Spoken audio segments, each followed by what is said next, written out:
ช้าๆดีๆ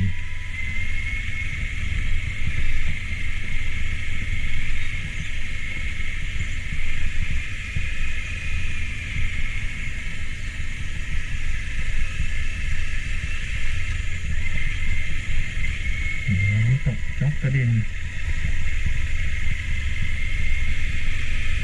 มันต้องมีจุดยากแหละก็ใจเย็นๆในการ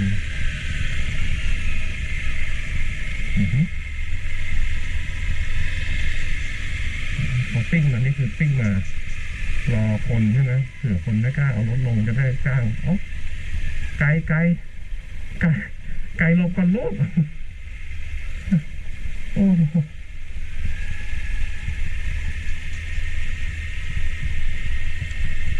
ก็ค่อยๆเป็นค่อยๆไปนะครับ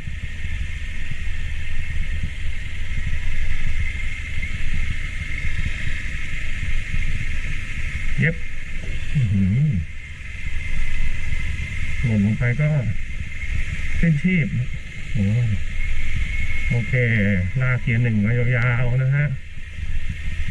โอเคเห็นละพวกมันยากเบรกปล่อยไหลเบรกปล่อยไหลเบร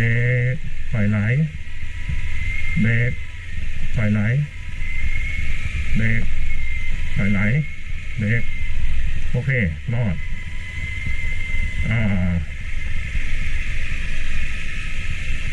โอ้ทางไม่ดีโอ้ทางไม่ดี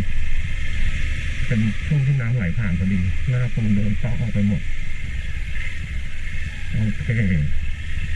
มีเราประจำการรอที่น้ำตกด้วยแต่เอาจริงๆก็ถ้าเป็นรถเกียร์ธรรมดาก็พอคุยกันได้นะฮะเท่าที่ลงมาเมื่อกี้แต่ถ้าเป็นเกียร์ออโต้ก็ดีๆระวังเบรกไหม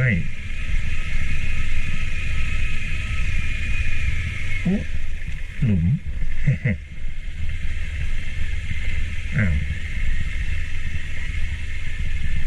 จุดรักษาความปลอดภัยบอกมีไผอยู่เพราะวันนี้เป็นวันธรรมดา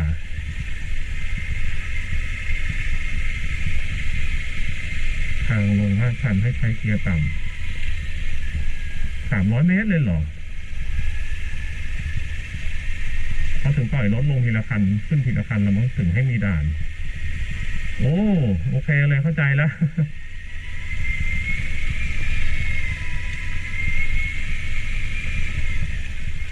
ค่อยๆไปอย่าเบรกสนิทเพราะว่าเดี๋ยวล้อสปินไม่เดี๋ยวล้อมันสลิป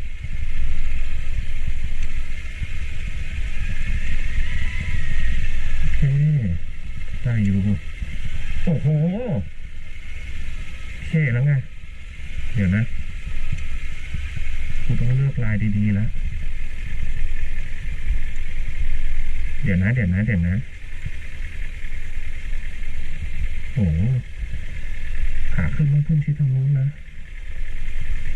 โอเคปล่อยคาดได้เบรกสนิทมีหลุมโอ้โหเลือกทางที่มันขรุขระหน่อยแบงค์มันจะไม่มีทักชั่นที่ล้อ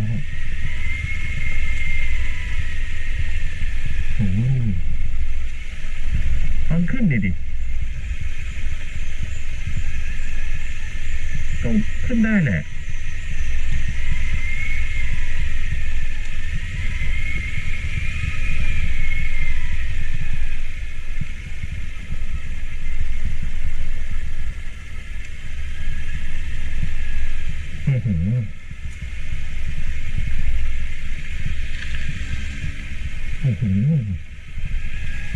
โอเคเบรกไม่ไหม้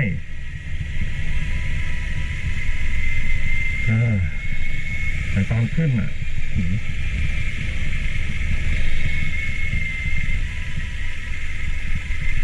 ตอนขึ้นต้องเลือกลายดีๆเลยนะถ้าพลาดขึ้นมาคือ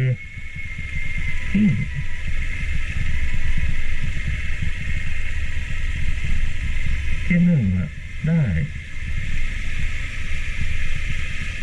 ถ้าชันกว่านี้เราก็เคยขึ้นมาแล้วไม่ได้ชันเท่าไหร่ มันอธิบายอย่างนี้มันก็ชันแหละแต่มันไม่ถึงขนาดว่าจะขึ้นไม่ไหว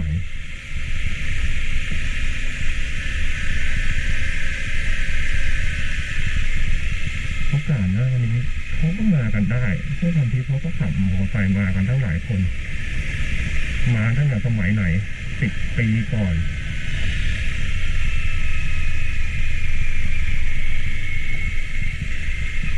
นี่คือลมพานที่มาจากน้ำตกสินะ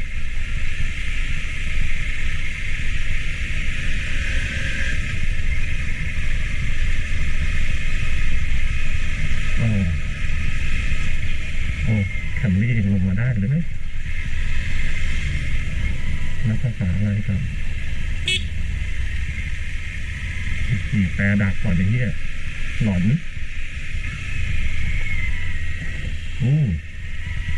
ไอ้เหี้ยมันมีอะไรอยู่ตรงนี้ด้วยเหรอวะโอ้มันเป็นเขื่อนนะฮะสวยซะด้วย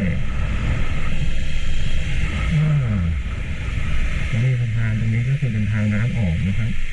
มีป้ายที่ติดกลางมาแล้วไม่รู้ว่าอะไรโอ้ลงอีก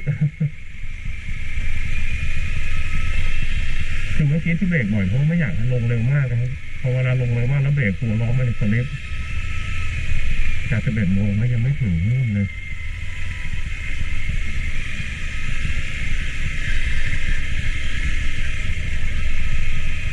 เกียร์2 นาทีลากเกียร์ 1มาหลายนาทีแล้ว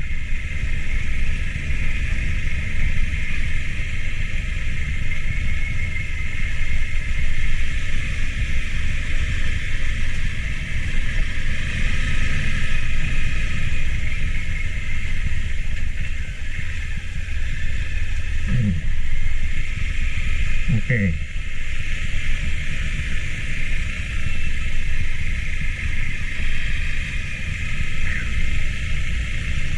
เมื่อวานถึงมีคนจอดข้างบนเลยไม่เอามอไซค์ลงไปกัน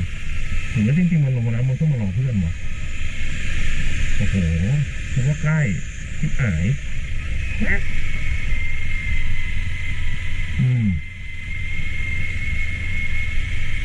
แต่เมื่อกี้มีทั้งแคมรี่ทั้งยาริสนะฮะ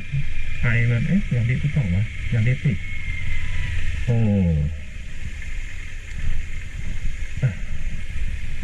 ยาริสไม่เท่าไหร่ไอ้เนี่ยโอ้โหมีใครโดนมาแล้วเป็นรอยกระเทาะเลยฮะมีอย่างนี้ด้วยเหรออ๋อถึงแล้วไทยอ้ำรถตู้กับมาไทยอ้ำกับนี่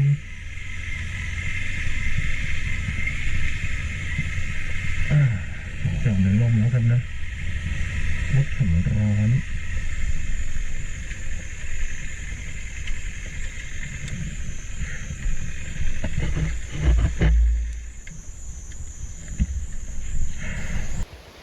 ถึงแล้วนะครับ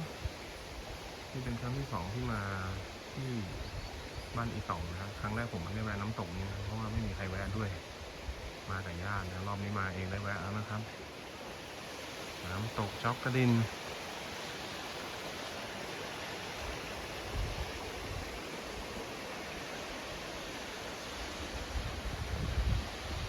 อย่าแปลกใจนะฮะถ้าภาพมัน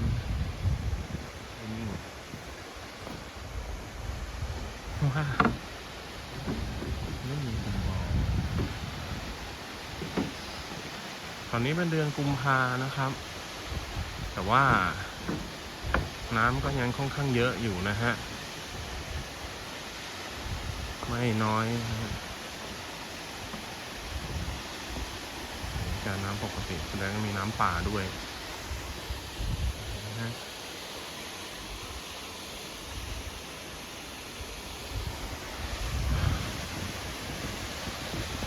ที่สุดแบงก์ก็มาถึงแล้วนะครับน้ำตกจ๊อกกระดิน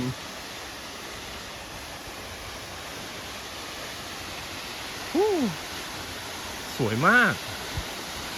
เสียดายจังที่ได้อยู่ที่นี่แค่คืนเดียวถ้าอยู่สัก2 คืนเนี่ยผมจะเล่นนะฮะเล่นแน่นอนน้ำน่าเล่นมาก อ่ะนะครับก็เป็นอีกครั้งนะฮะที่ผมลืมเอาขาตั้งกล้องมาโอเคขอถ่ายรูปก่อนแล้วกันปิดวิดีโอก่อน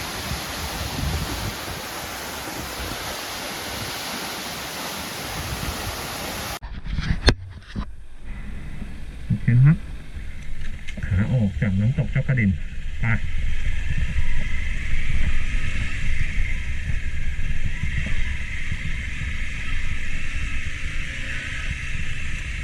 แค่ตรงนี้คงว่าแย่แล้วล่ะกู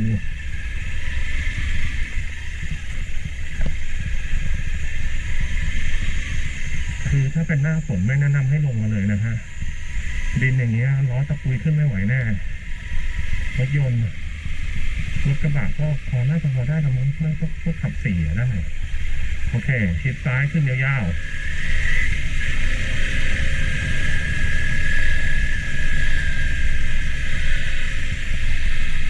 โอเค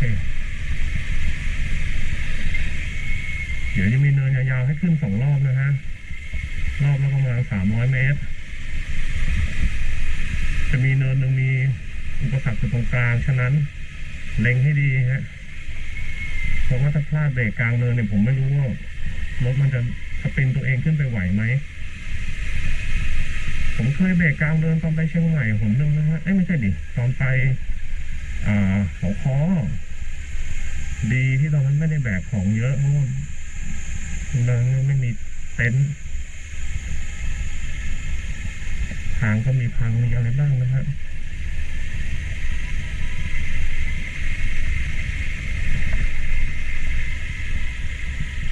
เมื่อกี้แก๊งเมื่อกี้มีดูคาตี้มี BM นะฮะแล้วก็มีอะไรอีกไม่แน่ใจผมเห็นแค่2 คัน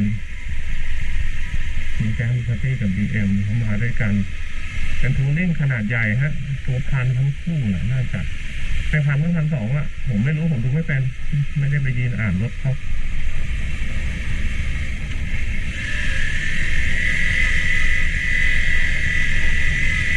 อันนี้เกียร์ 1นะครับ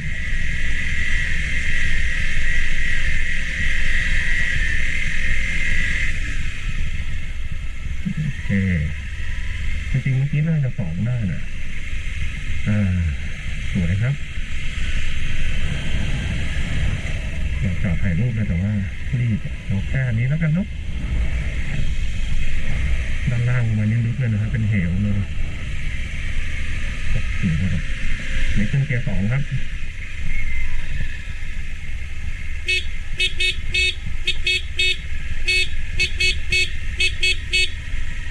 โอเค เอาละเดี๋ยวนี้ขึ้นอีกรอบ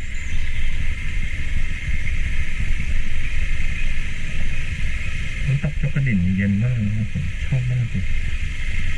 มีโอกาสจะมาที่นี่อีกนะครับแต่รอบหน้าผมไม่เอามอเตอร์ไซค์มานะรอบหน้าคงไม่ใช่บ้างแน่นอนเสียตังค์เอา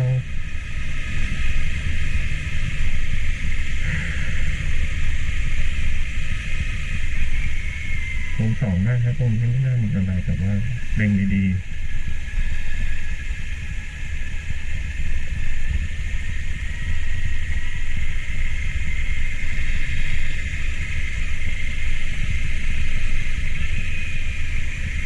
เมื่อกี้เล็งทางมาแล้วว่าต้องขึ้นซ้ายกลางไม่ได้กลางทางแต่เอาจริงนกมือหมดป้าเขาน่าจะขึ้นได้นะเมื่อเช้าแต่ว่าสภาพมันก็ไม่อยากให้เสี่ยงว่ะไม่รู้เป็นเกียร์ออโต้หรืออะไรจ้างเขาไปน่ะดีแล้ว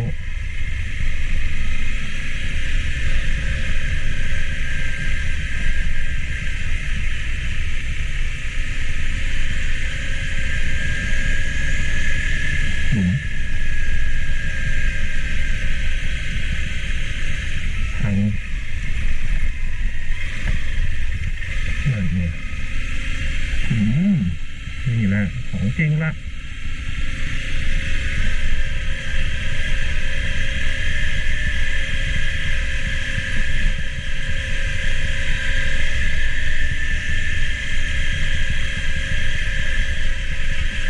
อย่าให้เสียชื่อนะเว้ยแซด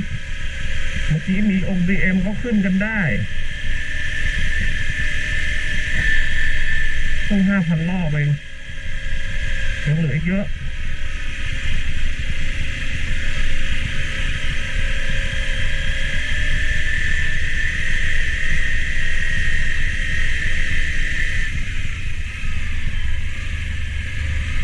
ไปทอดเลยให้จบ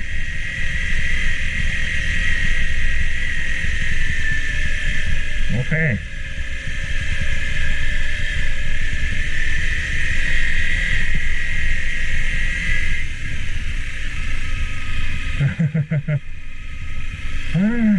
นะเอารถ2 สูบมานะฮะเป็น2 สูบแบบที่ว่ามีพละกำลังตอนที่ต้องรอบเครื่องสูงๆด้วยนะฮะคือเอาง่ายๆคือรถกูแรงบิดน้อยอ่ะเป็นแบบรถที่แบบว่าวิ่งดีตอนรอบลากมาเยอะๆแล้วโอเค2ก่อนพักเครื่องบ้างพักชุดเกียร์ซับเฟืองเดี๋ยวให้1 หน่วยค่อยว่ากัน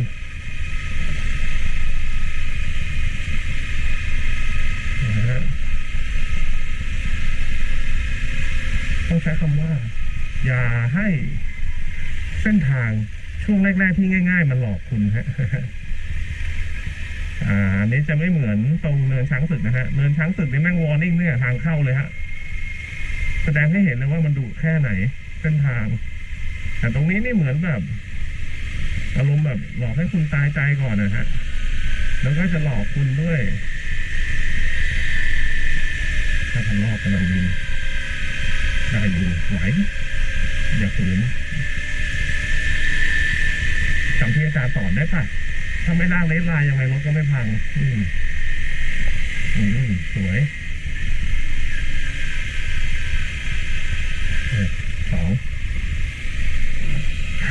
พลาดไม่ได้นะครับแถวนี้นี่พลาดได้คือเป็นชีที่ตักไฟนะฮะออกเลยตายอย่างเดียวกว่าเขาจะลงไปเก็บกู้คุณขึ้นมาได้นี่ก็นานเลยฮะเขาต้องเดินเท้ากัน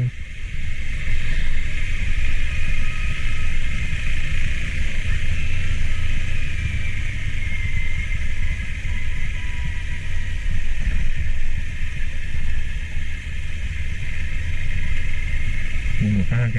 ต้องไหวแหละบ้านอยู่เลยอ่ะแกน่าจะเลือกรถที่สมรรถนะสามารถครอบคลุมพื้นที่ที่แกอาศัยอยู่กันได้อยู่เลยกันอยู่แล้วนี่ไงถึงทางออกแล้วจ้าแต่ย่า